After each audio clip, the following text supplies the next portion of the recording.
Hello everyone. రామాయణంలో బాలకండం రాముని జననం గురించి తెలుసుకున్నాం కదా. ఇప్పుడు రెండవ భాగమైన అయోధ్యకాండ గురించి తెలుసుకుంటున్నాం.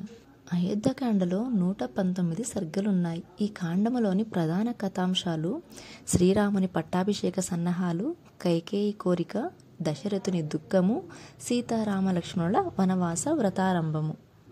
సకల గుణాభిరాముడు, ధర్మపరుడు, తేజోమయుడు అయిన శ్రీరాముడు అయోధ్య నగర వాసులకు ప్రాణప్రదమయ్యాడు. దశరథుడు రాజ్యభారాన్ని పెద్ద కొడుకైన రామునకు అప్పగించి తాను విశ్రాంతి తీసుకునవలెనని సంకల్పించాడు. తక్కువ వ్యవధిలో చైత్ర పున్నమి నాడే పట్టాభిషేకానికి సర్వము సిద్ధమైనది.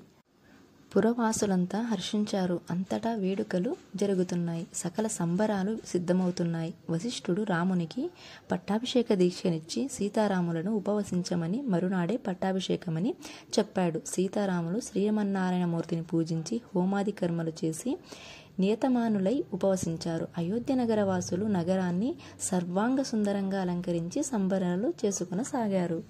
రాముని సవతి తల్లి అయిన కైకేయికు రాముడంటే ఎంతో వాత్సల్యము. రాముని పట్టాభిషేక సమాచారం విని కైకేయి సంతోషించింది. కానీ ఆమె చెలికత్తె మందర కైకకు ఇలా నూరిపోసింది. రాముడు రాజైతే కౌసల్య రాజమాత అవుతుంది. నీ స్థానం బలహీనపడుతుంది. కనుక భరతుని రాజుగా చేసి రాముని దూరంగా పంపే మార్గం ఆలోచించు. అలా మందర చెప్పిన మాటలు కైకేయి వంటబట్టాయి. అంతకు పూర్వము దశరథుడు ఆమెకు 2 కోరికలు ప్రసాదించిన సంగతి గుర్తు చేసి వాటిని ఇప్పుడు వాడుకోమని మందర కైకకు ఉపాయం చెప్పింది. దశరథుడు అంతఃపురానికి వచ్చేసరికి కైక సకల అలంకారాలు త్యజించి కోపగృహంలో విషన్నవదనై ఉంది. ఆమెను అనునయిస్తూ దశరథుడు ఆమె అడిగిందిస్తానని రాముని మీద తాను చేసుకున్న పుణ్యం మీద ఒట్టు పెట్టి చెప్పాడు.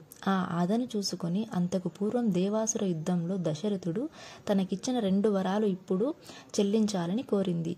ఆ 2 కోరికలు భరతుని పట్టాభిషేకము, రామునికి 14 ఏండ్లు వనవాసము. కైక మాటలు విన్న దశరథుడు కుప్పకూలిపోయాడు. అది అధర్మమని, అందుకు భరతుడు కూడా సమ్మతించడని, అంతేగాక తాను పట్టాభిషేకాన్ని అందరి ముందు ప్రకటించానని, కనుక ఆ 2 కోరికలు ఉపసంహరించుకోమని కైకను బ్రతిమాలాడు, నిందించాడు. అయినా కైక తన పట్టు వీడలేడు. మరునాడు వశిష్ఠుడు, సుమంతుడు పట్టాభిషేకం జరిపించడానికి దశరథుడి వద్దకు వచ్చారు. దశరథుడు దీనుడై నోట మాటరాని స్థితిలో ఉన్నాడు. కైకేయి రాముని పిలిపించి దశరథుని సమక్షంలో అంతకుముందు దశరథుడు తనకిచ్చిన వరాల గురించి చెప్పింది. రాముడు కించిత్తైన దుఃఖం లేకుండా తండ్రి మాట ప్రకారం వనవాసానికి వెళ్ళడానికి తాను సిద్ధమని, వెంటనే భరతుని పిలిచి పట్టం కట్టమని చెప్పాడు. కౌసల్య, లక్ష్మణుడు రాముని వనవాసాన్ని నిరోధింప యత్నించారు. కానీ రాముడు కృతనిశ్చయుడై ఉన్నాడు.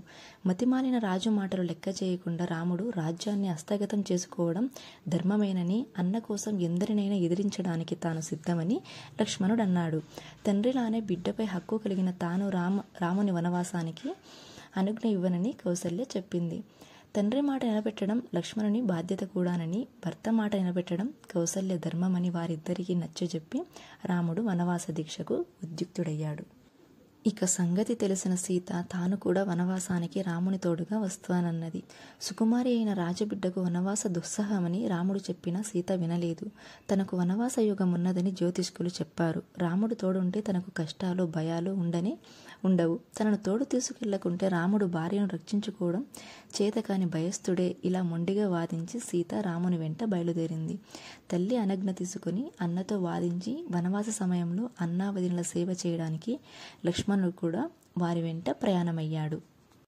సీత, రామ, లక్ష్మణులు తమ సంపదలను అందరికీ దానాలు చేశారు. రాముడు తన ఆభరణాలను సుయజ్ఞునికి, సీత తన ఆభరణాలను సుయజ్ఞుని భార్యకు ఇచ్చారు. తల్లిదండ్రులు సెలవు తీసుకున్నారు. కటువుగా కైక వారికి నార చీరలు ఇప్పించింది. అన్నను సేవించమని సుమిత్ర లక్ష్మణునికి, సుమంత్రుడు రథంపై వారిని తీసుకుని ప్రయాణమైనాడు. రాజపరివారం దుఃఖించింది. దశరథుడు నేలపై పడి ఏడుస్తున్నాడు. సుమిత్ర కౌసల్యను ఓదార్చింది. అయోధ్యపుర వాసులు వారిని వెంబడించసాగారు. వెనుదిరగడానికి నిరాకరించారు. తమసా నది ఒడ్డున మొదటి రాత్రి విశ్రమించిన సీత, రామ, లక్ష్మణులు ఎలాగో అయోధ్యపుర వాసులను ఏమరచి చీకటిలో కోసల దేశం దాటిపోయారు. వేదశ్రుతి, గోమాతి నది, సంధికా నదులను దాటి గంగానది ఒడ్డున ఉన్న శృంగిబేరపురం చేరుకున్నారు. ఒక చెట్టు కింద విశ్రమించారు. అక్కడ బోయరాజైన గుహుడు సపరివారంగా వచ్చి రాముని కౌగిలించుకొని ఉత్తమమైన ఆతిథ్యాన్ని అందించాడు. తన రాజ్యాన్ని ఏలుకోమని రాముని ప్రార్థించాడు. రాముడు వనవాస దీక్షలో ఉన్నందున వారు సమర్పించిన భక్ష్యాదులను నిరాకరించి రాజుగారి గుర్రాలకు మేత్రం మీద ఇమ్మన్నాడు. సీతారాములు మాత్రం నేల మీదే విశ్రమించారు. వారిని చూచి లక్ష్మణుడు దుఃఖించాడు. వెనుకకు వెళ్ళడానికి మనసొప్పని సుమంత్రునికి నచ్చజెప్పి రాముడు అతన్ని అయోధ్యకు పంపాడు. గుహుడు ఏర్పాటు చేసిన నావలో సీతారామ లక్ష్మణులు గంగానదిని దాటారు. సీత గంగమ్మకు నమస్కరించి తమను కాపాడమని ప్రార్థించింది. సీతారామ లక్ష్మణులు ప్రయాణం కొనసాగించి గంగా యమున సంగమ స్థానమైన ప్రయాగ వద్ద భరద్వాజాశ్రమాన్ని చేరుకొన్నారు. ముని వారిని ఆదరించి అక్కడే వనవాస కాలాన్ని గడపమన్నాడు. కానీ అది జనవాసాలకు సమీపంలో ఉన్నందున అక్కడ ఉండడానికి రాముడు ఇష్టపడలేదు. భరద్వాజ మహర్షి సూచన ప్రకారం వారు ఒక తెప్ప తయారు చేసుకుని యమునా నదిని దాటి వెళ్లారు. దారిలో మహత్తు గల ఒక పెద్ద మర్రి చెట్టుకు సీత నమస్కరించింది. అరణ్యంలో ముందుకు సాగి వారి చిత్రకూటం అనే సుందరమైన ప్రదేశం చేరుకున్నారు. అక్కడ లక్ష్మణుడు దృఢమైన పర్ణశాలను నిర్మించాడు. రాముడు మాల్యవతి నదిలో స్నానం చేసి వాస్తు పూజ విధులు నెరవేర్చాడు. అక్కడ వారి నివాసం ఆరంభమైంది. సుమంత్రుడు గుహుని వద్ద వీడ్కోలు తీసుకుని శోకదగ్ధమైన అయోధ్య నగరానికి తిరిగి వచ్చాడు. పరితపిస్తూ అంతఃపురానికి వెళ్లి దశరథునికి జరిగినది వివరించాడు. దశరథుడు కృషించి దీనుడై దుఃఖిస్తూ ఉన్నాడు. దశరథుడు తన యవ్వనంలో శబ్దవేద విద్యలో ప్రజ్ఞుడు. ఒకమారు కారు చీకటిలో అతను నీటిలో శబ్దాన్ని బట్టి ఏదో ఏనుగు తొండంతో నీళ్లు త్రాగుతుందనుకొని బాణం వేశాడు. కానీ ఒక మునికుమారుడు అందులైన తన తల్లిదండ్రుల కోసం కుండలో నీరు పట్టడం వల్ల ఆ శబ్దం వచ్చింది. దశరథుని బాణానికి ఆ మునికుమారుడు మరణించాడు. పశ్చాత్తాపంతో హతాశుడైన దశరథుడు ఆ మునికుమారుని తల్లిదండ్రులకు తన వల్ల జరిగిన తప్పెదం విన్నవించాడు. వారు కొడుకు శవంపై బడి విలిపించారు. దశరథుడు కూడా పుత్రశోకంతోనే కాలం చేస్తాడని ఆ తండ్రి శపించాడు. ఆ శాప వృత్తాంతాన్ని కౌసల్య సుమిత్రులకు చెప్పి దశరథుడు తన దుష్కృత్యానికి తగిన ఫలం అనుభవిస్తున్నానని శోకించాడు. రాముని కోసం విలపిస్తూనే మృతి పొందాడు. అయోధ్య మరింత శోకంలో మునిగిపోయింది. వెంటనే రాజ్యాభిషేకాన్ని రమ్మని వశిష్ఠుడు గిరివ్రజంలో మేనమామల ఇంట్లో ఉన్న భరతునికి కబురు పంపాడు. అప్పటికే భరతుడు దుస్వప్న కారణంగా వ్యాకుల చిత్తుడై ఉన్నాడు. అతనికి జరిగిన సంగతులన్నీ చెప్పకుండా దూతలు అయోధ్యకు తోడుకుని వచ్చారు. కైక భరతునికి త్వరగా పట్టాభిషేకం చేయించుకోమని తొందర చేసింది. దశరథుడు మరణించిన సంగతి సీతారామ లక్ష్మణులకు అడవులకు పోయి సంగతి చెప్పింది. అంతా తన కొడుకు మేలు కోసమే చేశానని చెప్పింది. కోపంతోనూ రోషంతోనూ దుఃఖంతోనూ భరతుడు మండిపడ్డాడు. అధర్మానికి ఒడిగిట్టిన తల్లిని తీవ్రంగా నిందించాడు. రాముని వనవాసం మాన్పించి తిరిగి అయోధ్యకు పిలిచి పట్టం గట్టి తాను అన్నను సేవిస్తానని ఖండితంగా చెప్పాడు. తనకేమీ తెలియదని అమాతుల్యతో చెప్పి దుఃఖించాడు. మన్నించమని కౌసల్యను వేడుకొన్నాడు. వశిష్ఠుని ఆదేశంపై భరతుడు తండ్రికి అగ్ని సంస్కారం చేశాడు. రాముని రాజుగా చేయడానికి అయోధ్యకు పిలవాలని భరతుడు సపరివారంగా బయలుదేరాడు. దారిలో గంగాజలంతో తండ్రికి తర్పణం చేశాడు. గుహుని కలిసి జరిగిన సంగతులు తెలుసుకుని విలపించాడు. గంగను దాటి భరద్వాజాశ్రమం చేరుకుని మున్ని ప్రసన్నం చేసుకొన్నాడు. సీతారామ లక్ష్మణులు చిత్రకూటంలో ఉన్నారని తెలుసు. సైన్యాన్ని దూరంగా ఉంచి భరతుడు, శత్రుఘ్నుడు, గుహుడు, వశిష్ఠ మహర్షి, సుమంత్రుడు మరికొందరు అమాత్య బ్రాహ్మణ ప్రముఖులు రాముని పర్ణశాలకు చేరుకున్నారు.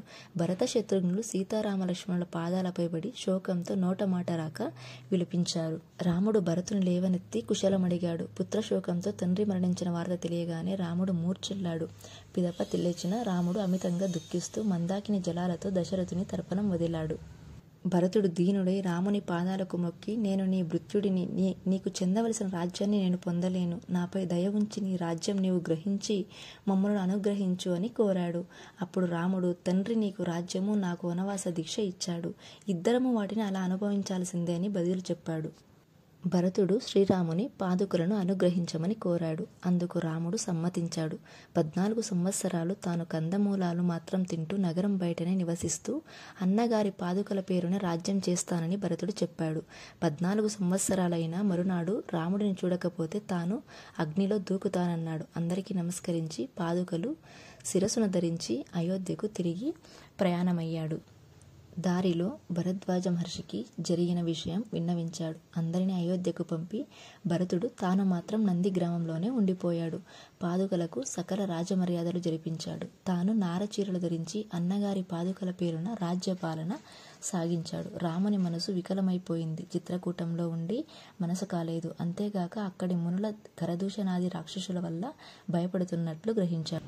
మరునాడు వారి వద్ద సెలవు పుచ్చుకొని సీతారామ లక్ష్మణులు సూర్యుడు మేఘమండలంలో ప్రవేశించినట్లు ఇంకా దట్టమైన అరణ్యంలో ప్రవేశించారు. ఇంతటితో రామాయణంలో 2వ భాగమైన అయోధ్యకాండ ముగిసింది.